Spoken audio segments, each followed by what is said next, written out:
উপরে সুন্দর চামড়া, হাত দিয়েছি, পা দিয়েছি, জবান দিয়েছি, চক্ষু দিয়েছি। তোমার মতো হাজারো বান্দা এই সমাজে খুঁজতে পাইবা, পা নাই চলতে পারে না, হাত আছে ধরতে পারে না, চোখ আছে দেখতে পায় না, জবান আছে বলতে পারে না, এই ব্রেইন সবকিছুই ঠিক আছে, ব্রেইনের কার্যকারিতা নাই। এজন্য পাগল হয়ে রাস্তায় রাস্তায় ঘুরে, শীতের রজনীতে খালি গায়ে ঘুরে।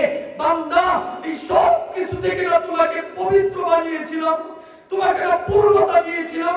শুধু তাই না, বাড়ি গাড়ি দিছিলাম, অর্থবিত্ত টাকা পয়সার মালিক বানাইছিলাম। তবে আজকে শূন্য পকেটে কেন, খালি হাতে কেন? আমি আর আপনি, আমরা সমাজের প্রত্যেকটা মানুষ রবের কাছে উত্তর দিব, জামাতুহু ওয়া তামারতুহু ওয়া তারাকতুহু আকসারু মা কানা ফারজিনি আতাকা বিহি কুল্লি। মালিক, আমি বৃদ্ধি করেছি, সঞ্চয় করেছি, বহুগুণে বাড়ায় রাখা, তারপর আপনার কাছে চলে আসছি। মালিক, আমি জানতাম বাবা থাকে নাই, দাদা থাকে নাই, আমিও থাকবো না, কিন্তু বাস্তবিক অর্থে আমি কোনোদিন হৃদয়ের গভীর থেকে কল্পনা করি নাই মালিক। আমি বুঝি নাই যে এতটা তাড়াতাড়ি আপনি আমাকে ডাক দিবেন। আমি বুঝতে পারি নাই যে আমার হায়াত এভাবেই শেষ হয়ে যাবে। মালিক, আজকে একটাবার সুযোগ দেন, দুনিয়াতে যাই, আমাকে আর একটাবার পাঠান।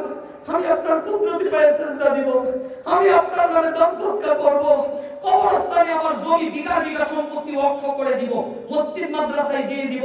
আমি যেই সন্তানাদি, যেই বিবি বাচ্চা, যেই আত্মীয় স্বজন, যেই মা বাবা, যেই বন্ধু বান্ধব আজ আমাকে কঠিন মুসিবতের জায়গায় একাকী ফেলে চলে যায়, কবরে রেখে চলে যায়, মাটির নিচে মাটি চাপা দিয়ে দেয়, অন্ধকার ঘরে, পোকামাকড়ের ঘরে, একাকিত্বের ঘরে, সাপ বিচ্ছুর ঘরে, আর মানুষ থাকার জায়গা না, এমন জায়গায় রাইখা চলে যায়, তখন আমার চিৎকার করে বলতে মনে চায়, আরেকটাবার সুযোগ দেন, দুনিয়াতে যাওয়ার প্রতিশ্রুতি দেন। আমার এই অর্থবিত্ত বাড়ি গাড়ি টাকা পয়সা দ্বন্দ্ব কাউকে দিব না।